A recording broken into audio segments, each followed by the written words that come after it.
Hello learner. आज हम अपने पीएचपी बेसिक सीरीज के लेसन 4 में हैं और आज हम कॉन्स्टेंट के बारे में सीखेंगे कि पीएचपी में कॉन्स्टेंट क्या होता है और उसे कैसे डिफाइन करते हैं। जैसे कि आपको नाम से ही लग रहा है, कॉन्स्टेंट मतलब कि जो कभी चेंज ना होता हो। तो कॉन्स्टेंट पीएचपी में भी सेम है। कॉन्स्टेंट जब हम डिफाइन करते हैं तो स्क्रिप्ट के पूरे टाइम में, पूरे रन टाइम में हमेशा सेम रहता है, चेंज नहीं होता है।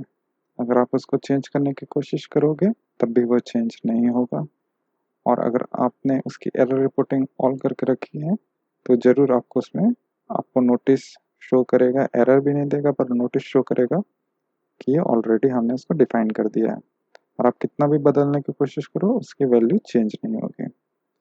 तो कांस्टेंट मतलब जो कभी चेंज नहीं होता है, इसलिए ही इसको कांस्टेंट कहते हैं। ये भी डेटा स्टोर करता है मेमोरी में, कंप्यूटर मेमोरी में। बस फ़र्क इतना होता है, इस डेटा को आप एक बार स्टोर करने के बाद में चेंज नहीं कर सकते, सिर्फ उसको रीड करके यूज़ कर सकते हैं। आप जो है कांस्टेंट पीएचपी में डिफाइन करने के लिए डिफाइन एक इनबिल्ट फंक्शन है, उसके सहयोग से ही आप इसको कांस्टेंट को डिफाइन कर सकते हैं। और कांस्टेंट भी वेरिएबल के टाइप केस सेंसिटिव है। दोनों में, वेरिएबल में और कांस्टेंट में बहुत सारी समानता है, बट सिर्फ एक डिफरेंस है कि कांस्टेंट कभी चेंज नहीं होता एक बार इनिशियलाइज करने के बाद में। तो डिफाइन फंक्शन के थ्रू हम कांस्टेंट को डिफाइन कर सकते हैं, पर चेंज करने की कोशिश करेंगे तो चेंज नहीं होगा। कांस्टेंट का नाम भी जब आप रखोगे तो आप अंडरस्कोर का यूज़ कर सकते हो, डिजिट सारी यूज़ कर सकते हो, और ए टू जेड चाहे कैपिटल लेटर चाहे स्मॉल लेटर में आप कुछ भी यूज़ कर सकते हो। बट यहाँ एक खास बात मैं आपको बोलना चाहूँगा, जैसे वेरिएबल में डिजिट से हम किसी भी वेरिएबल का नाम शुरू नहीं कर सकते थे, उसी प्रकार से कांस्टेंट में भी हम शुरुआत में डिजिट नहीं लिख सकते हैं। और एक खास बात ये है कि भी हम जब भी कांस्टेंट को डिफाइन करते हैं तो जनरली हम उसको अपर केस में ही डिफाइन करते हैं, और यही एक तरीके से आप समझ जाइए कि अघोषित नियम है। आप चाहो तो दूसरे केसेस में भी कर सकते हो, मिक्स केस में भी कर सकते हो, बट जनरली जब कांस्टेंट डिफाइन करते हैं तो अपर केस में करते हैं। हम भी अपने पूरे कोर्स में इसी नियम को फॉलो करेंगे। अगर हम कांस्टेंट कभी डिफाइन करेंगे तो अपर केस में ही करेंगे। अभी मैं दिखाने के लिए आपको दूसरे केसेस में करके जरूर दिखाऊंगा, बट जब हम एक्चुअल में करेंगे तो सिर्फ अपर केस में ही करेंगे। आप दूसरे केस में भी कर सकते हैं, पर मेरा सजेशन है अपर केस में ही करिए। एक बार आपने क्रिएट कर दिया कांस्टेंट तो वो पूरे स्क्रिप्ट की लाइफ टाइम में चेंज नहीं होगा। पीएचपी के इनबिल्ट भी कुछ कांस्टेंट होते हैं, जैसे पीएचपी अंडरस्कोर वर्जन। जब आप इसको इको करोगे तो आपको पीएचपी का वर्जन दिखाई देगा, कौन से वर्जन का पीएचपी आप चला रहे हो। बहुत सारे मैजिक कांस्टेंट भी होते हैं, ये एक तरीके से कांस्टेंट बोलते हैं बट कांस्टेंट नहीं होते, क्योंकि जैसे भी आप डायरेक्टरी या फाइल चेंज करते हो तो इसकी वैल्यू चेंज हो जाती है। बट यहाँ मैं सिर्फ आपको बताने के लिए कर रहा हूँ कि कुछ मैजिक कांस्टेंट भी हैं, जैसे dir, file, etcetera etcetera. Constant का यूज हम फिक्स डेटा को स्टोर करने के लिए करते हैं। मान लीजिए जैसे पाई की वैल्यू को हमें यूज करना है बट पूरा हमें याद नहीं है, हम सिर्फ पाई लिखना चाहते हैं और उसकी कुछ प्रिसीजन तक की वैल्यू जो है हम ऑलरेडी कहीं स्टोर करके रख लेंगे, और उस वैल्यू को सिर्फ पाई लिखकर कभी भी कॉल कर लेंगे। तो इससे हमको सहूलियत भी हो जाएगी और पाई की वैल्यू कभी चेंज भी नहीं हो रही। तो ऐसी जगहों में हम कांस्टेंट को यूज करते हैं, जहाँ पर हमारी वैल्यू हमें कॉल बहुत सारी जगह पे करना हो, पर हम सिर्फ एक जगह उसको इनिशियलाइज करके उसको स्टोर करके रख देते हैं। हम कांस्टेंट को अगर हमको एक्सेस करना है तो डायरेक्टली सीधे नाम भी लिख सकते हैं। ये एक कांस्टेंट इनबिल्ट फंक्शन होता है, उसके थ्रू भी उसको एक्सेस कर सकते हैं। जब भी हम कांस्टेंट को डिफाइन करते हैं तो इसका एक फॉर्मेट है, डिफाइन, और उसके बाद ब्रैकेट में दो आर्ग्यूमेंट है। पहला आर्ग्यूमेंट जो है वो है var नेम, जिसमें जो आपको कांस्टेंट का नाम रखना है वो रखेंगे और फिर कॉमा देके उसके बाद var वैल्यू रखेंगे। var वैल्यू में जो उस वेरिएबल की वैल्यू आपको रखना है वो रखेंगे। दूसरा तरीका ये है कि एक तीसरा आर्गुमेंट भी आ जाता है ट्रू। अगर आप इसे जोड़ देंगे तो आप var नेम जो कैपिटल में लिखा है आप वो भी लिख सकते हो, स्मॉल लिखोगे तब भी वही वैल्यू आएगी, मिक्स केस में करोगे तब भी वही वैल्यू आएगी। तो ऐसे करने पर var नेम केस सेंसिटिव नहीं रह जाता है। आइए हम प्रोग्रामिंग करना चालू करते हैं। आज के लेसन के लिए हम लेसन 4 एक फोल्डर बना लेते हैं।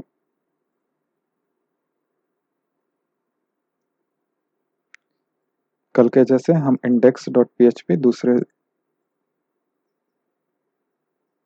लेसन से कॉपी कर लेते हैं ताकि हमारा टाइम बचे।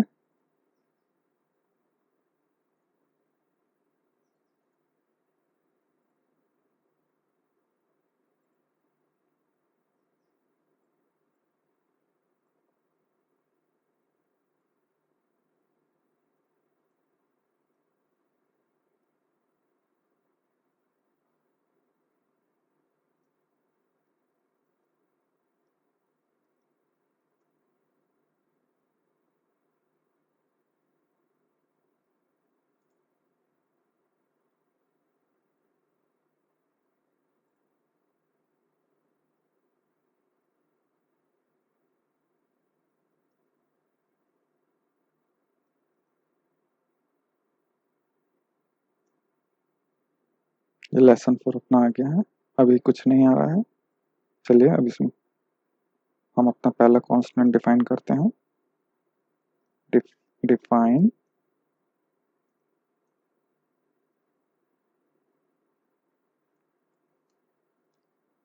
फर्स्ट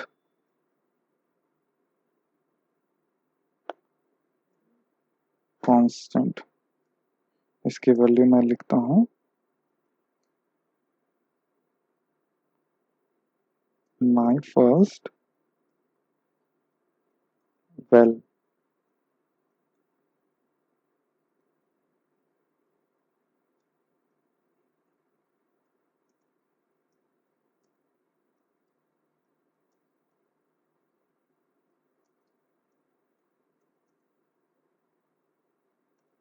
इसको मैं इको कराता हूँ।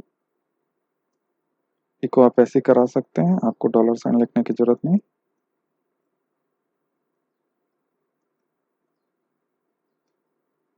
चलिए इसे रिफ्रेश करते हैं।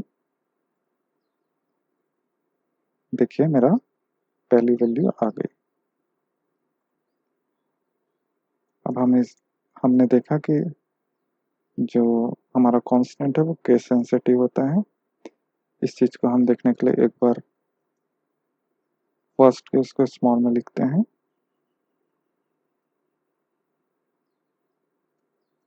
फर्स्ट कॉन्स हमने स्मॉल में लिखा और देखते हैं आउटपुट करता है कि नहीं। देखिए इसके लिए हमको नोटिस दिखा दिया है कि हमारे पास में फर्स्ट कॉन्स करके कोई कांस्टेंट नहीं है, इसलिए यह एक केस सेंसिटिव कांस्टेंट एक केस सेंसिटिव चीज है।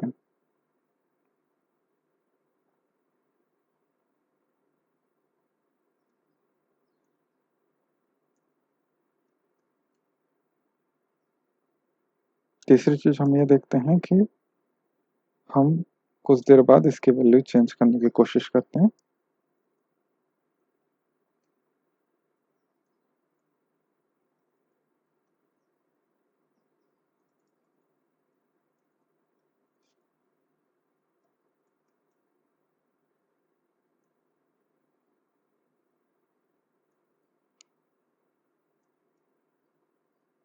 माई वेल टू मैंने इसकी वैल्यू चेंज कर दिया है।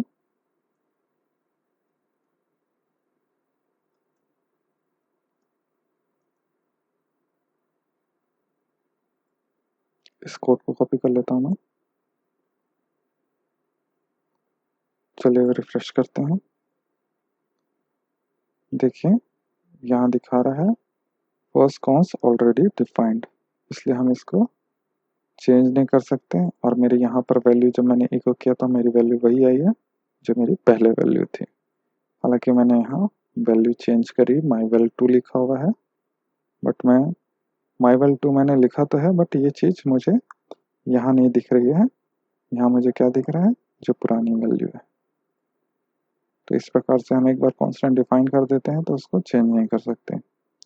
अब एक चीज़ हम और देख लेते हैं। हम एक और कांस्टेंट डिफाइन करते हैं, पाई।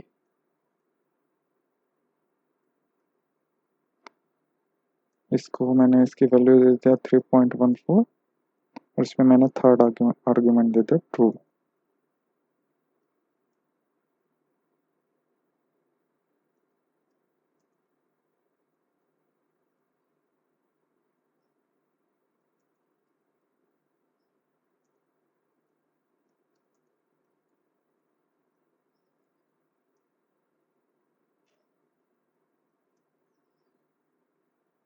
देखिए यहाँ पर मैंने कांस्टेंट दे दिया है और इसको थर्ड आर्ग्यूमेंट ट्रू के साथ दिया है। अब ये मेरा केस सेंसिटिव नहीं रहता है। देखिए मैं इसको आपको दिखाता हूँ। इको पाई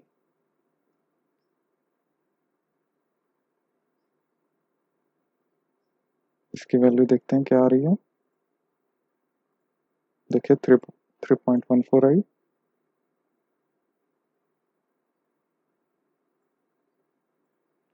इसको मैं पाई करके रखता हूँ, देखता हूँ क्या आता है। अभी भी मेरी 3.4 आई, कोई भी मुझे एरर मैसेज नहीं दिया है।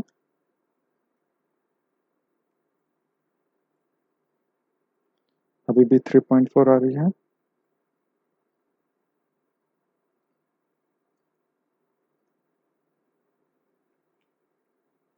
अभी भी 3.4 आ रही है, मतलब कि अब इसका केस सेंसिटिव जो बिहेवियर था वो खत्म हो गया है और मुझे हर केस में सेम वैल्यू मिल रही है। मैंने आपको कहा था कि अगर आप कांस्टेंट को डिफाइन करेंगे ज़ीरो के थ्रू तो वह नहीं होगा, ये सच बात है। अगर आप ज़ीरो के थ्रू उसको डिफाइन करेंगे तो डिफाइन तो हो जाएगा, बट आप उसको ऐसे ही एक्सेस नहीं कर पाएंगे। जीरो कॉन्स करके मैंने एक वो डिफाइन किया वेरिएबल, एक कांस्टेंट डिफाइन किया जीरो कॉन्स करके, और उसमें मैंने वैल्यू दी है 1, और मैं इसको इको करता हूँ। देखिए अब मैं इसको ऐसे इको करूँगा तो ये मुझे एरर देगा, अनएक्सपेक्टेड कॉन्स। एक मिनट, हाँ, अनएक्सपेक्टेड कॉन्स दे दिया मुझे यहाँ पर एरर। इसका मतलब यही है कि जीरो से मैंने चालू किया था जो कि वैलिड नहीं है। बट अगर आपको इस टाइप के कांस्टेंट या ऐसे कांस्टेंट जो हमारे रूल के हिसाब से गलत हैं उनको एक्सेस करना है तो आप कांस्टेंट एक इसका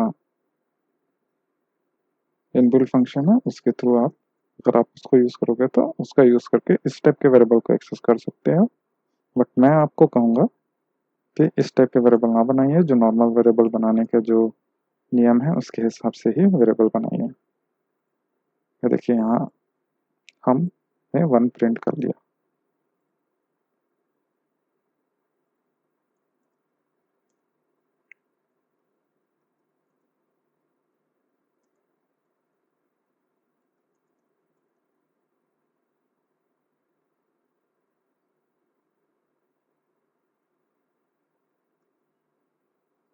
तो यह था हमारा पूरा कांस्टेंट पे आज का ट्यूटोरियल। मुझे लगता है कि आपको समझ में आ गया होगा कांस्टेंट किस किस टाइप से यूज़ कर सकते हैं और इसका क्या क्या फ़ायदा होता है। ख़त्म करने से पहले मैं दो छोटे आपको एग्जांपल दिखा देता हूँ। इको PHP वर्जन, ये इनबिल्ट कांस्टेंट है। आइए रिफ्रेश करके देखते हैं। ये देखिए मेरा PHP का वर्जन आ गया है। उसी प्रकार से मैंने आपको मैजिक कांस्टेंट भी बताया था, उसे भी हम देख लेते हैं।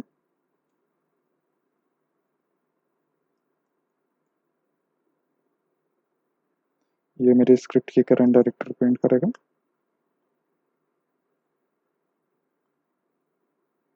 ये देखिए मेरे स्ट्रिंग के करंट डायरेक्टरी प्रिंट किया है। ये सारे जो भी वैल्यू हैं सब एक ही लाइन में आ जा रहा है, आपको दूसरी लाइन में देने के लिए br जो मैंने कल बताया था वो देना पड़ेगा।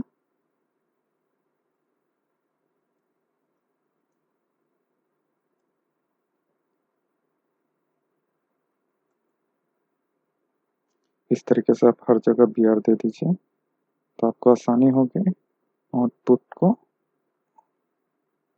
देखने में।